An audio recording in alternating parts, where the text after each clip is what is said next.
Oh, God. What have we done? What have we seen? We've just watched the trailer for the new Hobbit movie. The final part of Peter The Jackson's... defining chapter of the Middle-earth saga. We've come to a long road with these Hobbit movies. Exactly. Gone through a bit of a ride. Yeah, there's The Hobbit, The Unexpected Journey, which I think is an okay film. Has its moments. I'd say it's a 5. 5 out of 10. No, I'd say a 4. No, I know that means more negative. I know. I'd give both these movies. I'd give them 7 out of 10. Nope, that's a 5. That's a 2. I would. I'm being fair. Yeah. Well, I'm not being fair. I'm quite biased towards these. I'd knock 2 marks out if I don't think there wasn't a lot of effort put into them. I appreciate how they still film these movies on sets and use costumes, and I appreciate the filmmaking. Anyway, we're discussing the trailer, so we will do a big takedown. I think we should do a takedown. We should do The Hobbit. Yeah, just ignore the ratings. Yeah, they don't. Yeah, just ignore them. But we'll do a takedown. I think we should do Unexpected Journey in October, then Desolation of Smaug in November, to lead into December's takedown of what's surely going to be the worst film of all time, if it keeps in its downward spiral. In a year that includes a Teenage Mutant Ninja Turtles film produced by Michael Bay. And Transformers 4. Ah, yeah. I don't think it's going to be the worst one. Yeah, but those films had no I don't potential. think there's not going to be a film as frustrating as Battle of the Five Armies. That's the difference, I think. I think the entire Hobbit film series so far, they're decent. They're decent films. I hate the second one. Yeah, I know you do, yeah. I may have more vitriol for that than any other film I've ever seen. Well, personally, I think they're decent, but I just find them frustrating. Yeah. I am a huge Lord of the Rings nerd. Basically, Lord of the Rings, the film series, was the reason I got into film. Okay. Like, I saw Fellowship of the Ring when I was a little boy. Yeah. Never seen anything like that. Completely blown away. Loved it. And then I got the extended DVDs, and I started watching all the extras on like how you make a film. Yeah. Those are film school discs, basically. Yeah. And that's how I got interested, first of all, just in film, and then the actual filmmaking process. So yeah, very, very personal films to me. Yeah. I love Return of the King, and I've seen them when I was in the cinema, and I do enjoy them. They are great films. Some of the best filmmaking of all time is in Return of the King. Definitely. Yeah. For me, the Lord of the Rings represents like the last of it. It's the end of an era for film. I think. Of the blockbuster scene. The end of a blockbuster era for film. Yeah. I think it's the absolute height of special effects. Yeah. It's a perfect combination of practical effects and CGI. Yeah. It's cutting edge, but it's also old school, which I really like about them. And there's a lot of great stuff in it. Performances, every single aspect of it is noteworthy. There was 110% effort put into every single scene. Yeah. You can tell the cast and the crew cared. And all the changes they made were tasteful and justified, in my opinion, to make the story shine. Yeah. I think they're just perfect for what they are. Yeah, definitely. Obviously aren't perfect because no art is perfect. No, it's perfect for what they are. Yeah, this was the best, but in my opinion, the best version of the Lord of the Rings that could have been made. Yeah.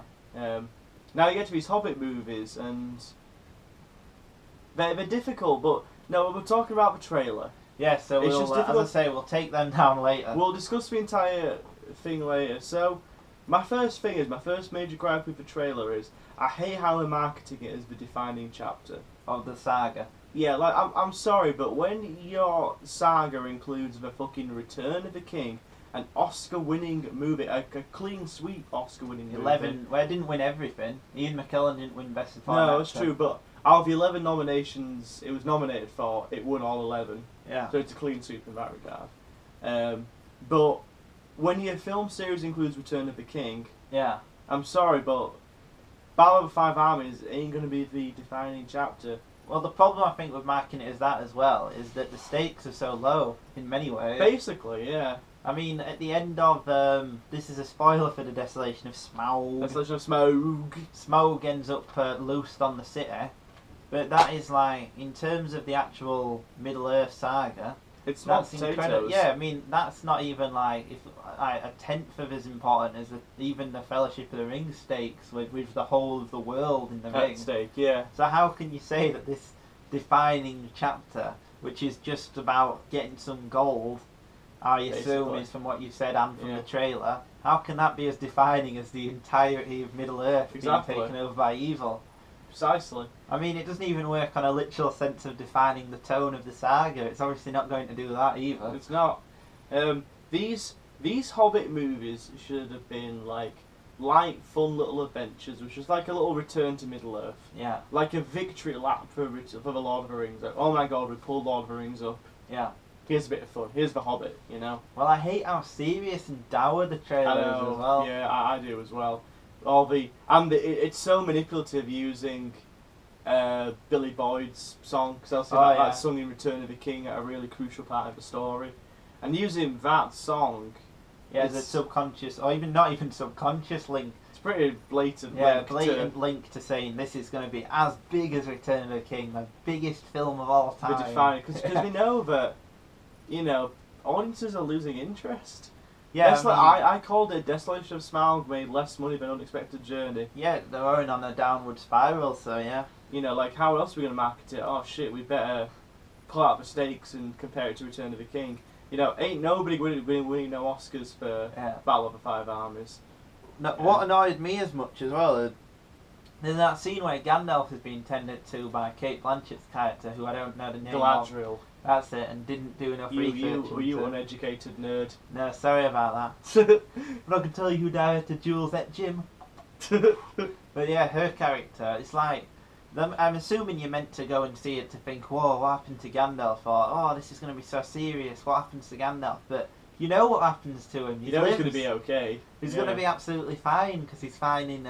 he's in the fucking opening of Fellowship of the Ring. Exactly. The films revolve around him, he's going to be fine. The stakes are so low. Exactly, but how can they, like, why are they using that to pull... The only people you're going to get into that are rubes. Rubes who think that, like...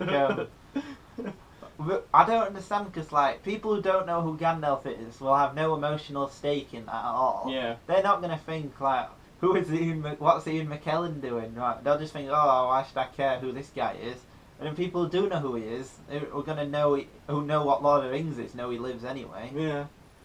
It's just infuriating that it has a basic disregard for the audience, doesn't it? Basically, yeah. It's basically kind of say, you people who are watching this trailer are stupid enough to just go in to see anything if we just show something looking serious. Yeah. It's, like, and I hate how much Bilbo's sidetracked. Oh, yeah. Again, it's probably the entire series so far, but, you know, the best actor in it, Martin Freeman, is sidetracked in replacement of a story of a dwarf who becomes corrupted by power and wants to wage a war for some treasure. Well, yeah, the guy who's in the trailer most is that one, Thorin Oakenshield. He's not even in it as much as the one who ends up, spoiler for the film, which will probably be because it's in the book, the one who ends up killing Smaug. The guy, Bard, the bowman. Yeah, he's in the trailer loads, but he's not in the second one that much. He's, in the book, he kind of just pops up out of nowhere and kills Smaug. Yeah. So we kind of had to expand his character a little bit. I mean, he runs the elves. No, he kind of makes a quasi alliance with the elves. In the book he does anyway. Oh, God. But like this is the thing though, right? Yeah. All this stuff works in the book. Yeah. The book is a children's story. The book is episodic. Yeah. Because you're meant to read a chapter a night to your kid as like a bedtime story. Bilbo's adventures with the dwarves basically, and the battle at the end is just to serve as just a kind of little bookending. Because Tolkien in the book makes a good point. This huge treasure trove of treasure. The Guardian's gone. The dragon's dead. So there's a huge unprotected treasure trove of stuff that people want. And, you know, the dwarves aren't just going to get it. Fucking everyone wants it now. Yeah, exactly. And they definitely played that up. And it seems to me that the whole stuff with Smaug going to be over quite quickly. Yeah. You know, like, he was definitely probably the attraction of the second movie. Well, he's not in the trailer. No, you see his shadow, like, firing up the lake and stuff, but it seems to me they're definitely going to concentrate more on the melodramatic the battle. Well, yeah, I think we should get a bit of behind the scenes. This film wasn't originally called Battle of the Five Armies. That's a recent change. It was called There and Back Again. There and Back Again. Now, I can understand the decision, because when it was 2 films, it was going to be Unexpected Journey and There and Back Again. And There and Back Again. Because in the second film, Bilbo was going to get there, and he was going to go back again. While in the second film, he does get there. Yeah. So in the third film, he calling it There and Back Again seems to be like, well, he already is there. Yeah. So I can see what they're doing, but calling it Battle of the Five Armies makes it very clear what Peter Jackson's intentions are. Yeah. He really wants a huge, sweeping battle so he could show off all the CGI trickery of... Oh, I can tell. I bet this film has the exact same structure as like Return of the King. It's going to be battle scene at the beginning with Smaug. That'll be about half an hour. Yeah. It'll be really long. And again, the Battle of the Minas Tirith. Yeah. The reason that works is because you actually care. You're emotionally invested. Yeah. Or at the final battle where Aragorn bravely defends and goes to the Black Gates. Yeah. To draw out the enemy. Like, yes, he's doing this to Yeah. slight sliver of hope that he can help Frodo in his quest. It's basically hopeless. Yeah. I actually watched most of Return of the King last weekend. Did you? And I'd forgotten how hopeless the film is. Yeah, it's really like down, but it works. Like It it's works. not downbeat in that trailer sense. Yeah, But idiots. Idiots would be the only people I think to watch that trailer and think, "Oh my god, a dragon! Oh my god, a battle of 5 armies! I wonder what that'll be." It doesn't even show 5 armies in the trailer, which is No, odd. They're saving it, aren't they? Peter Jackson saving it. And you know what? It hurts. Yeah, Generally hurts seeing Peter Jackson like debase himself. like as a kid he was like a hero to me. He is this generation's. People watching Lord of the Rings would think he was this generation's Spielberg. He is definitely. I mean, like you look at the way the Lord of the Rings trilogy showed up, the half-hour Star Wars prequels. Yeah. You know, Lord of the Rings is our generation's Star Wars. You know, he is the guy that inspired a whole generation of kids to pick up movie cameras and start filming their own stuff, and to see him sell out his ideals for money. And it's depressing. Yeah. Anyway, that'll be the review of the trailer, because we could go on for hours on how disappointing it is.